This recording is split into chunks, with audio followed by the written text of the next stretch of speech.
MagMongoSlade.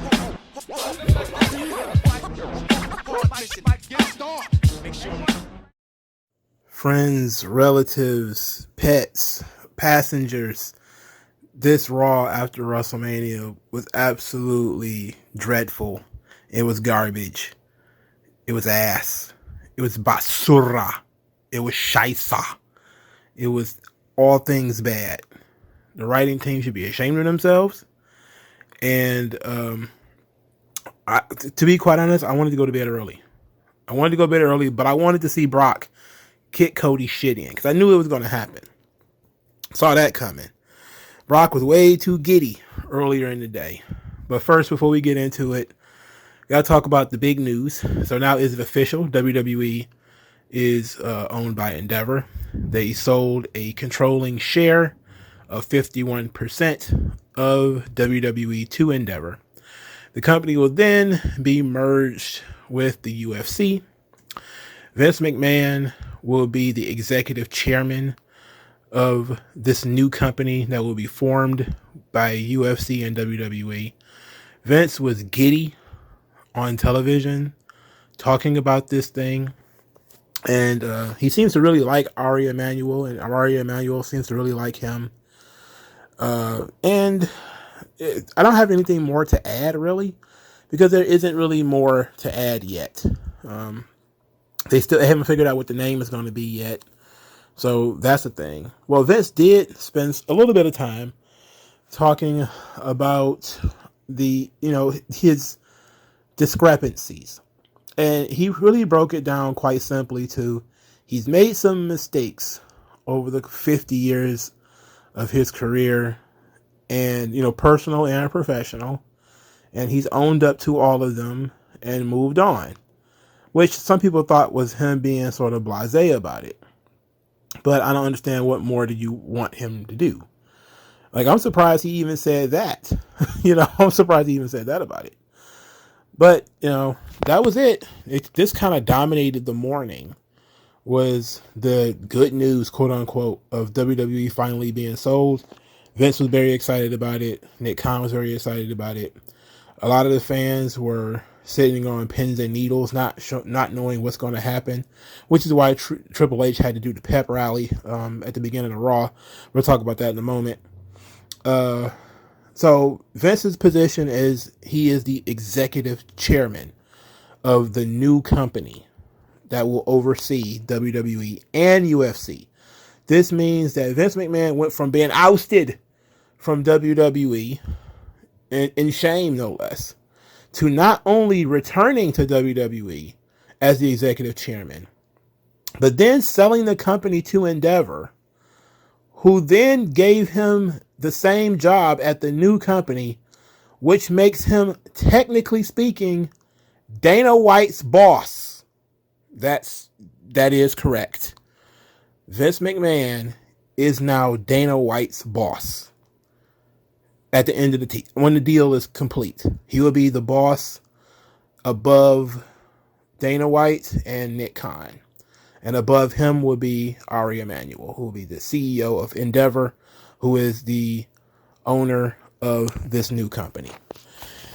I am floored by the ability of Vince McMahon to always bounce back. The man never gives up. He is like a phoenix, ever rising from the ashes. There will never be another. I appreciate the absolute hard-boiled, knuckle-dusting ways of Vince McMahon. And he came across as so energetic. Like, you've seen Vince over the last couple of years. He's been kind of dour. He looked very old, But this Vince McMahon I saw on CNBC with this new mustache and this painted hair, he seemed to have new vigor about him. He was very excited to sell the company. And the reason why he sold the company, he said, is, he felt like he could do personally what Ari Emanuel had already done. But he said it'd take him another 10 years to do it. So he felt like, the situation is already there with Ari Emanuel. He's going to let him take over. And that was something. He said now was the right time to do the right thing. I was like, wow. That's the payout was huge. I think Vince McMahon got like $3 billion out of this deal. It is Triple H got like, I don't know, what, 5 million they said. Nick Khan's gonna get 15. And they're gonna get some big payouts out of this thing. Vince owns his intellectual property. They asked him about that. He just said, well, it is what it is. So like I got a great deal for myself. It is what it is. And that's how most people, when they are talking about this, the sale, they're talking about how much it was a great deal for Vince because he got to get a new job. He has to answer to somebody, but Ari Emanuel seems to be a huge fan of Vince McMahon and doesn't seem to be in any way perturbed by Vince and pretty much just going to let him chill and do his thing until he conks out. You know, ultimately, if Vince tries to screw anything up too much, Ari will be there to catch it. Other than that, let the old man play, you know. But like I said it in the video, if you guys didn't watch it before, my issue isn't this year, next year. My issue is in 10 years, 15 years. Maybe we won't even care about it. But those of us who are old enough to remember that wrestling used to be owned by Vince McMahon for 40 years. And then, you know, Endeavor has it for 10 years or for 5 years and they change it irrevocably. That you can't, you know, go backwards. Like I said, you can't unfuck this. It is what it is. The likelihood that they'll sell you your 51% back is not likely. All right, not likely at all. So it's stuck like this forevermore. And some people are even saying that maybe in a few years somebody's going to turn around and buy Endeavor. So you're really going to be in a whole bowl of piss at that point. I don't like non-wrestling people being involved in high levels with wrestling because they don't understand it and because they don't value it. That's the worst thing. It's not that, oh, they're going to have crazy creative ideas like the buildings or the ding dongs or anything like that. It's that they simply don't value the product, especially if they didn't grow up as a fan of it, or in some cases actively dislike it. They may even have business reasons for not liking it, like it's hard to sell to advertisers or whatever the case may be. And that when those people are in control, they will do nothing but damage to brands and do nothing but damage to company. And WWE looks great right now. It's a great deal right now. Vince is 77, so he don't give a damn. In 5 years, he'll be 81, probably, you know, bedridden, if not dead. And it won't matter to him, you know, but everybody else is going to be looking like, man, this was a shitty deal, you know, because who knows how Ari Emanuel might not even be there in 5 years. And that's the thing. Like, you know, people make deals based off of how things are right now, not how things will be in 10 years and 15 years and 20 years, you know? So that's how I was thinking about it. I don't like the idea of WWE not being an independent promotion and instead being on a balance sheet somewhere. It just sucks as far as I'm concerned. But that's just me. I'm notoriously negative on things that are significant changes in business spaces. It was a weird decision, though. A couple of years back, I was dabbling in the stock market on Robinhood. I got rid of Robinhood, by the way. It sucks. But I bought Sprint. I bought Sprint stock. I bought like 3 shares of Sprint or whatever, just to have it because I had a Sprint phone. I was like, okay, well, I believe in investing in things that you already use, so I bought 3 shares of Sprint. I'm not giving you any type of financial advice, by the way. Not too long after that, Sprint gets bought by T-Mobile. So, and then I got kind of pissy because Robinhood ended up taking the money that I made off of that deal, because you know I got a nice little buyout of that. It wasn't a lot. It's probably like maybe $50, $70, something like that. It wasn't a lot, but Robinhood like took it. And I forget what it was for. I owed some kind of back money on something. I was like, I shouldn't owe anything. I don't day trade or anything like that. So I had to get out of there. I was kind of pissed about that. But I bought WWE stock in January before Vince came back. And here it is, April. Vince has sold sold the company. Now I'm sitting here like, what is I guess I got 3 or 4 shares of WWE. What is this going to be? I think they're going to end up getting rid of the dividend. Do I want stock in this new company?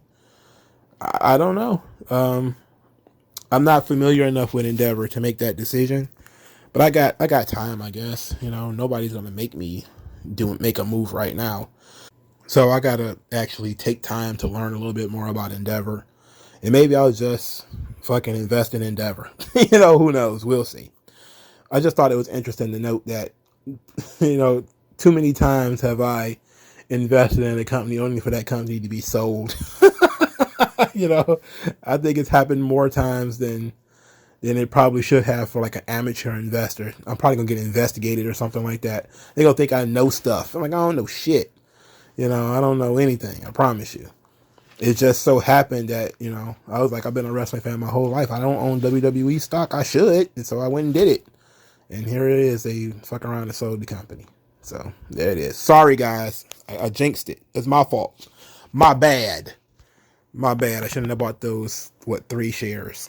All right, let's get into Monday Night Raw. It was a dreadful show. Absolutely dreadful show. Triple H starts the show thanking all of the wrestlers who have ever come to this ring, thanking the fans for making what they do possible, thanking the camera people, the production staff, writers, etc. And then saying that the WWE that you know and love is going nowhere. We're not going anywhere. Nothing is going to change. Then, now, forever, together. I was like, I don't like this. I don't like the pep rallies. I don't know about that one, dog. It's almost as if, and people claim WWE doesn't listen to the audience, but Triple H coming out here and doing this, similar to when Stephanie did it, similar to when Vince did it. They are uniquely tuned into what things that are bothering the audience, right? So when they come out there to do these pep rallies, they're doing it because they know that the media has affected the audience in some way. And they feel like they have to address it without directly addressing it. Like, Stephanie directly addressed Vince McMahon retiring because she legitimately thought he was gone. We can giggle behind her back some other time. When Vince got accused of all this sexual harassment stuff, he didn't say anything about it. He just went out there, showed that he was still there. I'm still here, still doing me. And then he went back to the back. Now Triple H is doing the same thing. He's like, well, everybody knows that we've been purchased. There's going to be people in the audience who's going to be concerned about, the direction of the product, the direction of creative, etc., etc. But we're still here. And we're still doing this, and we're not going to change, and yada, yada, yada. And Ari Emanuel is really trying to get people to believe that he's not going to have any creative input at all. He's not going to touch the company at all. He just wants to help on the corporate side. And Vince dropped the bomb by saying that he's going to be involved in creative, but only at a high level. And he won't get into the weeds and people have noted that he's made that comment before about getting in the weeds. I understood where he was coming from. Not that I actually trust his word on this subject. I'm not just saying, hey, he's Vince McMahon, you got to trust him. I am looking at it from the position of, now he is the executive chairman of 2 different companies. Because, when this all is said and done, he's got to help run the UFC too. So is he going to have time to sit around writing episodes of Monday Night Raw? Again, this guy is almost 80. And I know that we all think that Vince is some, especially now that he looks like, what was the character from Citizen Kane? Now that he looks like that guy, we all kind of get the wrong idea that Vince is somehow a younger man. It's like, no, Vince is old. He's an old man. He likely, will still have to have some kind of control over the company because he kind of has to. But I don't see him sitting around writing Raw from week to week or whatever. It's just silly. I don't believe it. Why would he? Like every minute he would spend rewriting an episode of Monday Night Raw is time taken away from all of his other duties. And he's got they put him in this position for a reason. If he just wanted to run WWE, he wouldn't have fucking sold it. If he just wanted to run creative, he wouldn't have fucking sold the company. He could have just muscled his way back into creative. The idea that he needs to sneak in the dark is like, who the fuck is going to fire Vince? Nobody. You think Becky Lynch is going to have a bad attitude if she shows up and Vince is that gorilla? She, what the fuck is she going to do about it except go home? Ain't nothing you can do. So everybody who's acting like Vince has to sneak around in the dark to run creative, it's like he doesn't have to do that shit. He's the fucking boss. He was fucking employees. He do whatever the fuck he wants to around that place. Like, these people they're not thinking clearly, right? I'm sorry. You don't need to sneak around when you own the joint, okay? So now that he's like the executive chairman of this new company, he doesn't have to sneak around. He can do whatever he wants. If he wants to write Raw, he will. And I don't think it's going to change much anyway, if we're being honest. And to be even more frank, no matter who wrote this show, it was dog shit. So whether it was Triple H, Vince Russo, Eric Bischoff, or my ass, this show sucked. It sucked eggs. It sucked the chrome off a bumper. Who cares? At the end of the day, if the show isn't good, I don't care who wrote it. I don't care who was a part of it. It was garbage. Basura, as we say. Scheisse. It wasn't a good show. So ultimately, I don't care whether he wrote it or not. And I know the internet's gonna it feels like a very Vince episode of Monday Night Raw. It's like, oh God, come on, please. But Triple H did the pep rally to assure everybody nothing's going to change. Nothing's going to change until it starts changing. Because, people lie. Especially people in business. Especially people in business at a high level. They can mislead. People can say, oh yeah, we're not going to bother anything. Whoops, we don't need a performance center. What do we need that for, guys? NXT, we'll cut the roster down to only about 50 talents. We don't need that many. And people will be like, yeah, that's fine. Hey, nothing's going to change. Wait a minute. What do you mean you're closing the performance center? And I'm telling you, that's the one thing I'm worried about. I'm not too worried about what they're going to do with Raw or SmackDown. I'm very worried that they're going to get rid of the NIL program. They're going to get rid of NXT. They're going to get rid of the performance center, nip that NXT Europe thing in the bud, and basically just try to cost cut as much as possible. That's just me, though. That's just things I'm worried about. All right, let's get into this absolutely dreadful show. Roman Reigns comes out there. He wastes a lot of time absorbing boos.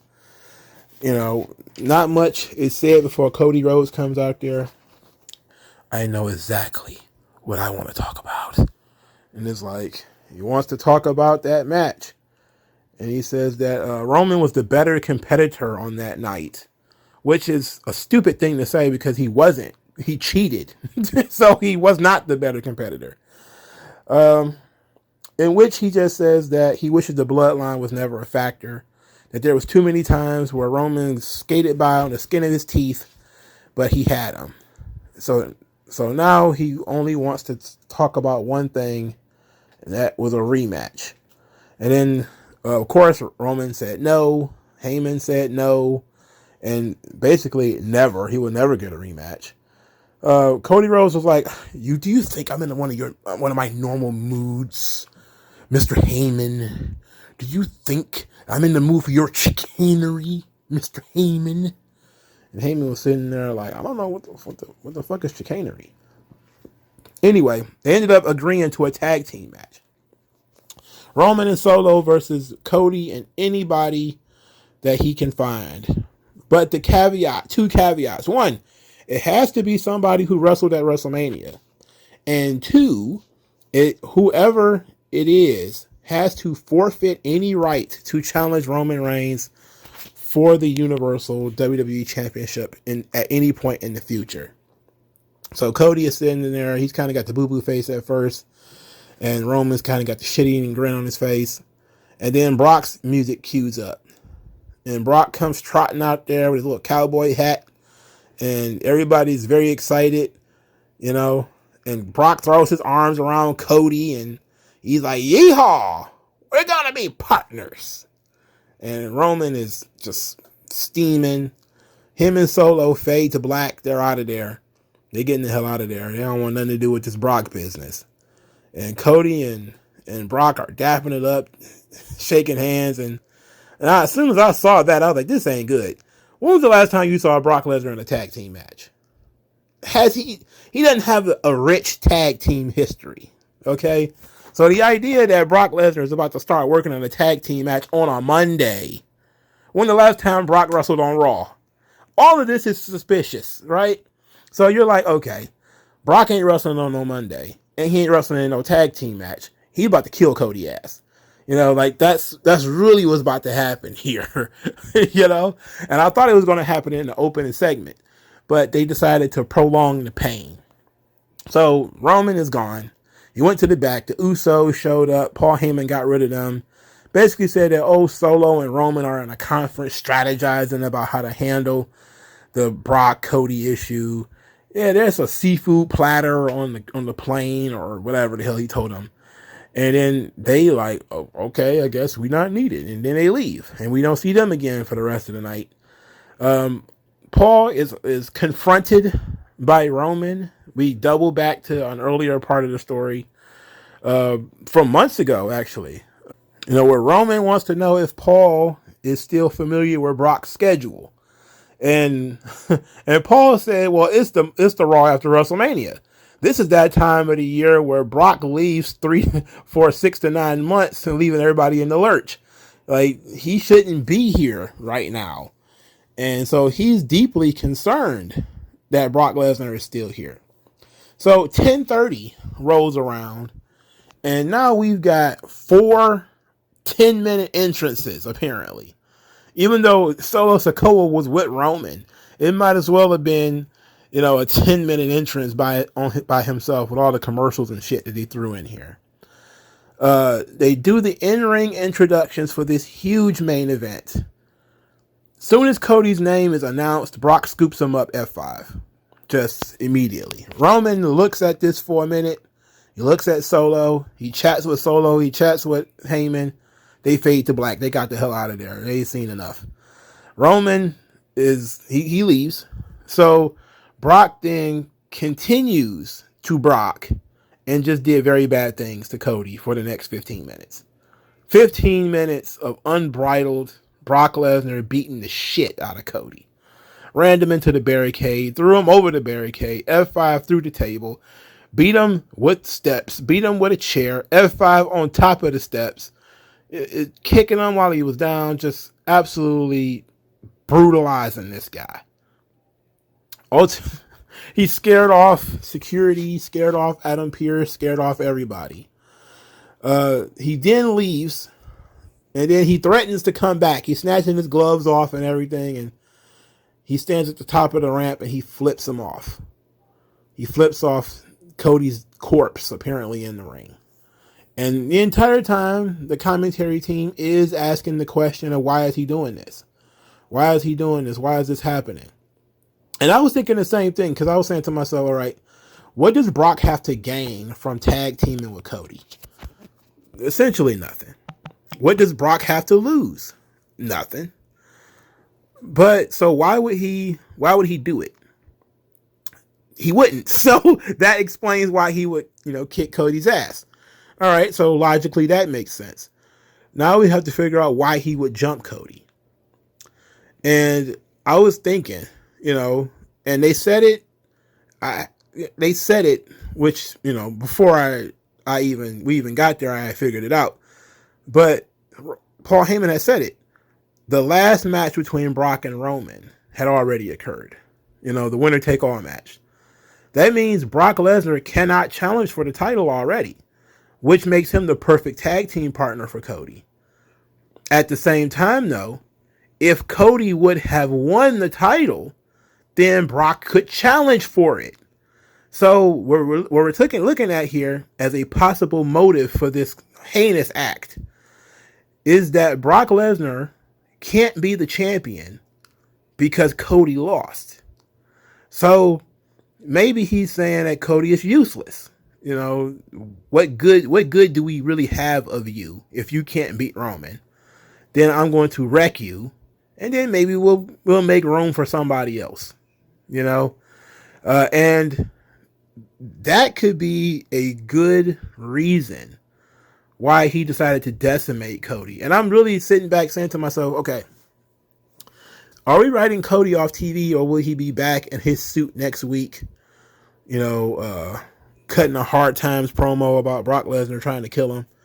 Or, why, Mr. Lesnar, did you do this? Why attack me from behind? Why pretend to be my tag team partner? Why pretend to be my friend? Why betray all the little coasters? It makes sense to me. You know, Brock wants to be the champion. He can't challenge Roman for it, though. He sat back, expected Cody to win. Cody didn't win. He's like, fuck. You know, and now this guy wants to, you know, hog the title picture up for, you know, who knows how much longer. You know, let's get this guy the fuck out the way. He's not good enough. And I would be okay with that. If that was Brock's motive, is that, you know, I'm just trying to weed out the weak. Somebody's got to fight Roman and beat him, and it can't be you. You're not going to be the guy. Then that's great. I like that. Because then when Cody beats him, and I think Cody should beat Brock eventually. I'm not saying first match. I think this could be a good SummerSlam main event, to be quite honest. And it actually allows Roman to go off and do a thing. Cody can feud with Brock, you know, same way CM Punk feuded with Brock. By Brock not being there and Cody just talking about him. So you got that. So to me, that's the motive. If it's something other than that, I don't know what it would be, if we're being honest. I'm legitimately kind of lost on it. But the entire show was built around this angle, which would have been fine if there had been anything else on this show to be excited about, but there wasn't. If this show was just Brock beating the shit out of Cody, and then we'd went off the air, this would have been great. It would have been fantastic. But unfortunately, there were 2 hours, 2 hours and 40 minutes of other content, most of which was subpar, but not all of it. Not all of it. I will say that. Not all of it. The part that was not subpar was Bad Bunny, Rey Mysterio. Okay, so Rey Mysterio is out to thank everybody for his Hall of Fame career. Thanks to WWE, the WWE Universe. Austin Theory comes out there, cut this really generic promo about him making John Cena believe in him. The crowd's chanting, "You tapped out" at him. He says, "You tapped out because you didn't believe in me." I'm like, what the hell does that mean? What does that mean, sir? Excuse me. Hands up. Excuse me. What does that mean? What's that? What is that formulation? Break it down for me like I'm 5 years old. Nobody cares. And we end up with a Rey Mysterio Austin Theory match, to which, of course, Dominic gets involved. He distracts Rey. Rey turns his back to hit Dominic. A-Town down. Austin Theory wins. The match means nothing. Bad Bunny was at ringside. He had talked to Rey earlier. Dominic just beats the shit out of Rey, temporarily, of course, just pummeling him across the head and neck. Then he sees Bad Bunny outside the ring, and he gets in Bad Bunny's face. They start yelling at each other in Spanish. Bad Bunny then decks Dominic Mysterio. At that point, Damian Priest comes over. Damian Priest snatches Bad Bunny over the barricade. Bad Bunny and Damian Priest speak in Spanish to each other. You know, they're good friends and everything. They push each other. Dominic sneaks up behind Bad Bunny. He throws another punch, knocks Dominic down again, and then Damian Priest levels Bad Bunny, just knocks him clean the fuck out. He then drags Bad Bunny over to the announce table and choke slams him through it. And I was like, yeah, I was right, dog. Bad Bunny and Rey Mysterio versus Damian Priest and Dominic Mysterio. I like it. Good shit. This was excellent. It's crazy how Bad Bunny is. They saying he's one of the top recording artists in the entire world. And he makes time to do WWE appearances. But The Rock can't. Like that's okay. Never mind. Just never mind. So after the aftermath of this is Damian Priest basically defending himself. He's like, hey, look, me and Bad Bunny were buds. We're friends. He provoked Dominic, and I was just looking out for Dominic. And they're like, he provoked Dominic. He's like, yeah, he provoked him. He didn't say he chokeslammed him through a table, but it would have been much worse if they weren't friends. So this is going to be Damian Priest's first real storyline since joining Judgment Day and becoming a disciple of Edge. He's going to have to tell this story with him and Bad Bunny because they were tag team partners at one point, good buds, and now Damian Priest has had a change of heart. So I like this, and this is actually good character development for Bad Bunny because him and Damian Priest, they had this thing. So I like it. This was great. This was the only other good thing on the show. This was legitimately good. I love this. Dominic Mysterio, chicken shit heel, getting decked by a rapper or something like that, knocked on his ass. It's great. It puts him in Miz territory, but it's great. It works for him. And this tag match is going to be super fun. So I'm looking forward to it already, and it hasn't been announced yet. They did a great little hook here. It was fun. This was great. Oh, man. Okay, so let's go through the rest of this crappy show pretty quickly. Omos defeated Elias. I don't know why this happened. Who cares? Sami Zayn and Kevin Owens were in the ring talking about how they deserve to be the tag team champions. They mentioned that they wanted to celebrate. Well, Sami Zayn wanted to celebrate. Kevin Owens wanted to have a celebratory match and to give people opportunities because they're baby faces. So they're like, oh yeah, championships are just a way of giving other people opportunities. Yay. The Street Profits, who won the showcase match, came out to be their opponents. And then they defeated the Street Profits. So the Street Profits, good match. There's absolutely no future for the Street Profits. There is not one. Interesting finish there with Tez getting stunner and just being dead on his feet. And so Sami Zayn pushed him back into the corner to give him a haluva kick and to pin him. My thing is, where is the Street Profits got to be done, right? If Sami Zayn and Kevin Owens are going to be doing like random open challenges, I don't know. But this seemed like a really good opportunity to delay this match. Like, the one positive thing I will say about AEW is that they don't do these stupid, I'm going to have an open challenge and we're going to have a match right now. It's like, well, how about we, develop some shit? I mean, they don't do a good job of following up, but why not, develop this? The Street Profits ain't been in a storyline in years. They're mostly commercial guys. They do pitches. That's pretty much it. Kevin Owens and Sami Zayn, if they're trying to elevate the tag team division, this is one of the teams you should be working with. And it means you could stand there and cut a promo on them, talk about how they won the showcase or they're the rightful number one contenders. And, maybe the Street Profits run them down about not being a real tag team or whatever the case may be. And there's some banter back and forth this week. And they agree to a match at some point in the future. And then maybe the Street Profits has to wrestle another team next week and they talk about it again. And then they finally do have the match, 3 weeks in or whatever. Instead of, well, we trash talked right now, so we're going to have the match right now. And then the Street Profits lose. And so now we're sitting back saying, okay, now what? You came out here, you trash talked. Now what? You take one step forward, 3 steps back. Now what? Whatever. Moving on. Seth Rollins is backstage talking about sending Logan Paul and KSI back to their social media pits or whatever. And then he goes out to the ring because apparently there's a party in the ring. And he just stands there while everybody sings his song. And that's literally all he did. And that was so cringe and so over the top.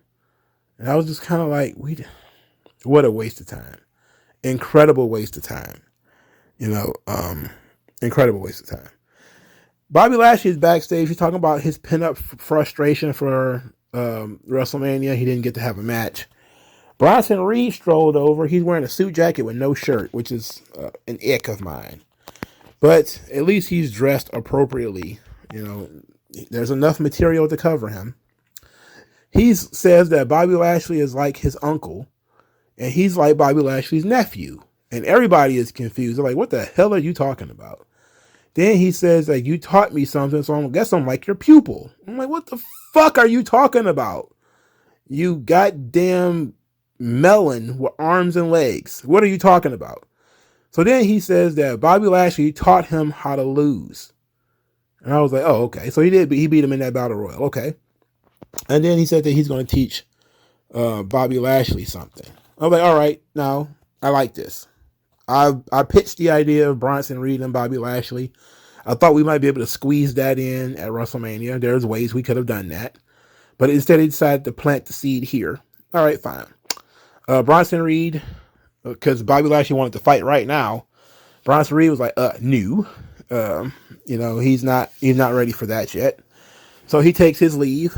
Mustafa Ali shows up. Fast forward, Mustafa Ali loses to Bobby Lashley. We don't need to talk about that. That sucked. Bianca Belair is in the ring. She's talking about how Asuka is one of the best. Thanks Asuka for pushing her to the limit. Rhea Ripley shows up. Says that Bianca Belair was lucky that she didn't get picked to be her opponent at WrestleMania. Bianca Belair says, look, you chose to Charlotte for a reason. Stand on your reason for choosing Charlotte, but saying that one day they will get back to see who is the best of the best. And that was basically it. No new challengers for Bianca. She's just in an argument with Rhea Ripley, who didn't even need to be there. Okay, so you have no plans for the women's division again. All these women on the roster, you're not going to do anything with them. Nothing. None of the women who wrestled at WrestleMania is going to be here. You think they got stuck in Saudi Arabia or something like that? Whatever. The fifth match, Liv Morgan and Raquel Rodriguez defeat Damage Control. In defeating Damage Control, there was no Bayley, which was a surprise. Not only was Bayley not there, I don't even think Bayley was mentioned. So Dakota Kai took the pin, and I was left with asking the question, what was the point of the showcase match if Liv Morgan and Raquel Rodriguez are now the number one contenders for the tag team titles by beating Damage Control when Damage Control wasn't in the showcase and Shayna Baszler and Ronda Rousey won the showcase? Apparently, I was told that despite the fact that she probably was injured, Shayna Baszler, apparently that's not going to stop them from wrestling forward. I don't know how bad it is. So we're still stuck here with this. Becky Lynch is seeking to raise the prestige of the women's tag team championships. And doing that means that they will defend them against Liv Morgan and Raquel Rodriguez. I think they said in 2 weeks. I'm not sure if it's in 2 weeks or if it's next week. I'm not keeping track of this. I'm not the scheduler for this shit. In any event, Trish Stratus is still hanging out with them, which of course continues to tease her heel turn, because why is Trish still hanging around? And I'm like, you don't pay somebody like Trish Stratus to continue hanging around unless something is about to go down. So, methinks that Trish is going to find herself a partner, and it's probably going to start out as a friendly match and then going to turn into something else. But I don't know, like who would be a good partner for her? I'm talking somebody who's more established. And I could easily say like Tiffany Stratton would be a great partner for, Trish Stratus. But, Tiffany Stratton's like 22. Like you want to put that much pressure on her. And then she, if you debut her as Trish Stratus' tag team partner for a short amount of time, That's crazy. And then she probably had to be the one to take the pin to lose the titles too. So probably not. But it'll be an interesting situation to see who Trish Stratus would pick as a partner to fight Lita and Becky Lynch. Would it be Bayley? That could be the question, because Trish Stratus and Bayley seem like a pretty tight team. I like that idea. But it's pretty clear, you can see it coming, that Trish Stratus is going to end up flipping on Lita and Becky Lynch. Okay. Otis is still hanging out with Maximum Male Models. They were doing his hair backstage. So we have some movement there. The Miz came out to complain about all of the surprises at WrestleMania being at his expense. Fast forward, Matt Riddle's here for no apparent reason. Matt Riddle and The Miz get into it. Riddle got killed by Solo Sikoa, although that many months ago. And now he's staying as far away from Solo Sikoa as possible. I mean, he beat your ass once. Why run the risk of him beating your ass again, I guess, right? Why would you bring back Matt Riddle, not only in this way, but also this far away from the storyline that he was actually involved in? Like he was legitimately involved in the Bloodline story. And now he's just not. Like he has no interest in Solo Sikoa, who, in kayfabe whooped his ass and sent him home packing. He has no interest in this guy. That's stupid. And then the return was kind of dumb too. He just returns in a segment where Miz is yelling about, I don't want no more surprises. It's lazy. It's goofy. And now this guy, again, you forego the storyline element. And then you just do random music hits. And, he comes out, he's still doing the scooter thing, so he hasn't changed a bit. He's still doing the scooter. And we're still doing the colorful animals coming out of his feet and all this kind of crazy shit. Not needed. I would have liked for him to come back a little bit more serious, or whatever the case may be. I mean, the potential is still there for him to be a little bit more serious, but when you got drafts coming out during your pyro, it doesn't really lend to you being a serious person when it comes to your wrestling matches. He's going to wrestle The Miz next week and likely win, but ultimately, who cares really? The Miz just lost to Snoop Dogg, so who the fuck cares about him wrestling Matt Riddle, right? This is another one of those things where we're probably better off teasing Matt Riddle's return, and then letting it build over time, especially if we kept him as, somebody that Solo Sikoa should be keeping his eye on, and maybe Solo Sikoa should have had a match, well, I don't know, because you did the great tag team angle that, maybe Solo Sikoa, was not paying attention. Maybe it's on SmackDown. You start teasing that somebody's after Solo, and then you build it up to Riddle's return. That would have been better for me. Or, hey, vignettes that says that the bro is back or something. That would be nice. If you're going to make somebody come back in a surprise return or something like that, it should be either an open challenge where that kind of stuff would make sense, or it would be in a way where you insert them immediately into a storyline. For instance, if Riddle would have showed back up in order to take out Solo, it would have made perfect sense because, just in storyline, he was injured by Solo Sikoa. But for him to just come back in a random segment with The Miz, it was disgusting. So, Raw after WrestleMania was dreadful. It was a dreadful show. I don't want to talk about it anymore. Now, a lot of people were talking about the legacy of the Raw after WrestleMania. And this is usually where alignments do change. Even back before it became NXT call-ups and all this kind of stuff, big returns, it usually one or two. Every Raw after WrestleMania is one or two big returns. There's big angles or something happening. Because you have to entice people to watch now that WrestleMania is over. And I think they did a good job with Brock and Cody. Okay, now that you know that WrestleMania is over, you want to know what's next for Cody. Brock is next for Cody. Good. You want to know what the next twist or turn into the Mysterio family drama is? Okay, Bad Bunny is now involved. All right, cool, sweet. What about Bianca Belair? Nothing. What about Asuka? She wasn't even on this show. She didn't do anything. There were no call-ups. No NXT talents were brought up. And people have been kind of bothered about that lately. They've been, asking like, hey, I remember when the Raw after WrestleMania used to be the time for call-ups. And it was like, yeah, you know what? That is true. But they've been doing random call-ups throughout the years all of a sudden. Like Raw after WrestleMania used to be about the time where you start seeing the end of your cycle in one place and your beginning of a cycle somewhere else. Now, that hasn't been the case for the last few years. Now they'll call somebody up in June. They call people up in October. Like during the pandemic, they called up a bunch of guys like Riddle and Keith Lee and Karrion Kross, like pretty much all at the same time. And you were like, shit, what the hell's going on? They called up all these people at the same time. So they kind of screwed things up.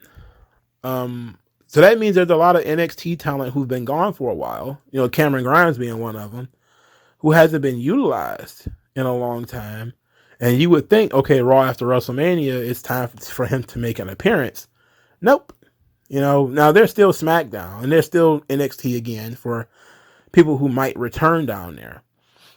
But now is the time to really change your alignments and to do a big angle. And they did the big angle. The big summer project is going to end up being Brock and Cody. With the sort of the mid-spring project being Bad Bunny and the Mysterios. But the issue we're going to have here is you don't really have anything else for the rest of the roster. The rest of the roster just kind of floats about. And that's a problem. That's a big issue because the show is mostly the rest of the roster, and it's unfortunate. You put the tag team titles on Kevin and Sammy and then didn't do anything with them. It seemed like a perfect opportunity to put another tag team across the ring from them and begin a story. And it didn't have to be the Street Profits. I'm just saying these are the people they chose to put in the showcase match and win. I didn't make that decision. I'm just saying if you're going to have Sami Zayn and Kevin Owens as tag team champions, they want to give people opportunities. It would have been fine if it was the Street Profits. And I know I'm desperate if I say something like this. I would have even been fine if it was Gallows and Anderson that had sort of attacked them from behind or something like that. It would have been fine for me because, been guys on the indies versus guys on the indies and stuff like this. But people were really kind of upset about the Raw after WrestleMania not having the punch that it usually has. And they were kind of trying to figure out why. And of course, people are like, well, NXT talents don't have the same cachet as they used to. So many of them are kind of unknown. A lot of them are rookies, and then the same audience from WrestleMania, like the hardcore audience that used to pop up at WrestleMania used to also populate the Raw after WrestleMania. And then they would basically push you to do more on this big show. Now that doesn't really happen anymore, who knows what the reason it is. Maybe the casuals have decided they were going to bleed over into the Raw after WrestleMania and it kind of diluted the pool, which is, entirely possible. But that audience isn't as ravenous as it used to be.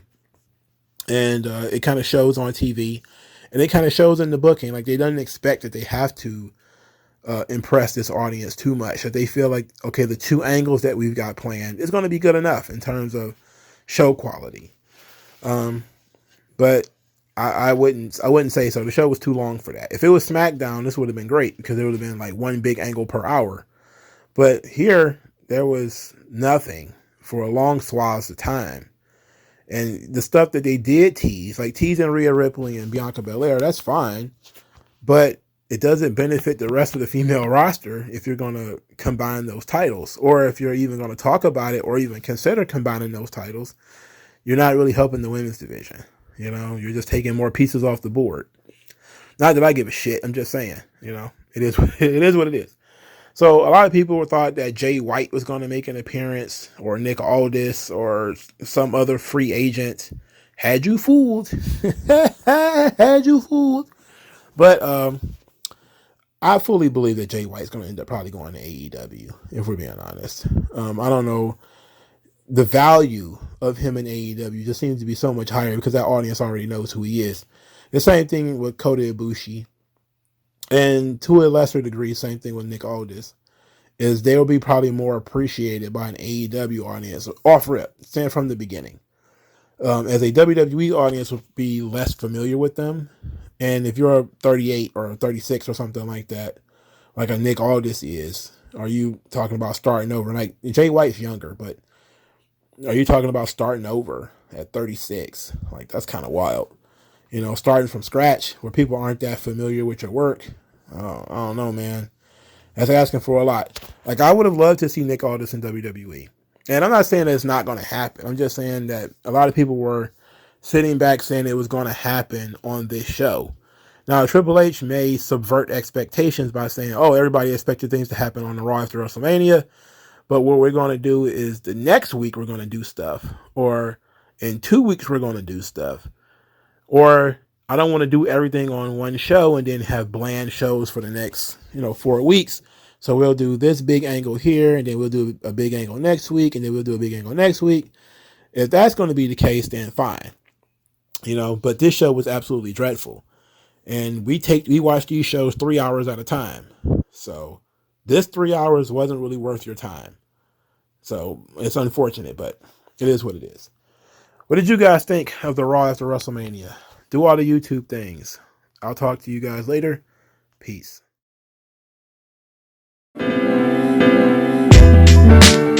Tell me what's worse than learning all that you led to believe was all horse crap.